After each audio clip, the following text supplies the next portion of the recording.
हरियाणामध्ये काँग्रेसचा एकीकडे पराभव होत असला तरी मात्र काँग्रेसच्या स्टार उमेदवार आणि ऑलिम्पिक कुस्तीपटू विनेश फोगट यांचा विजय झालेला आहे। जुलाना या मतदारसंघातून विनेशने भाजपच्या उमेदवाराला चितपट केलेला आहे। लोकांच्या विश्वासाला तडा जाऊ देणार नाही असं आश्वासन विनेशने या विजयानंतर दिलं आहे।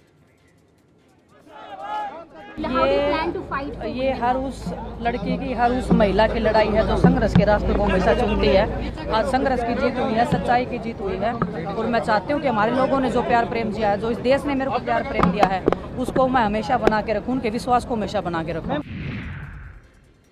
हरियाणा विधानसभेच्या निवडणुकीवरून जयराम रमेश यांनी भाजपवर मोठा आरोप केलाय। निवडणूक आयोगाच्या वेबसाईटवर आकडे उशिरा अपडेट होत असल्याचा आरोप त्यांनी केला।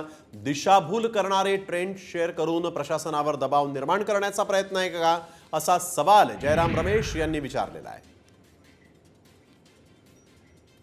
10, 12, 11 राउंड के नतीजे आ चुके हैं, पर जो अपडेट किया गया ईसीआई के वेबसाइट पर, चैनलों पर सिर्फ 4 या 5 राउंड के नतीजे आ रहे हैं। तो ये प्रशासन पर एक दबाव रखने का एक तरीका है। नहीं, कोई हताश होने की कोई ज़रूरत नहीं है। मनोवैज्ञानिक खेल है, ये माइंड गेम्स चल रहा है, इससे हम हटेंगे नहीं। कोई निराश होने की कोई कारण नहीं है। हमें जनादेश मिलने वाला है, कांग्रेस की सरकार बनने वाली है। तर मोजणी निवडणूक नियमानुसार नियोजित केंद्रावर अधिकाऱ्यांकडून होतीये। निवडणूक आयोगाने हे स्पष्टीकरण दिलेलं आहे।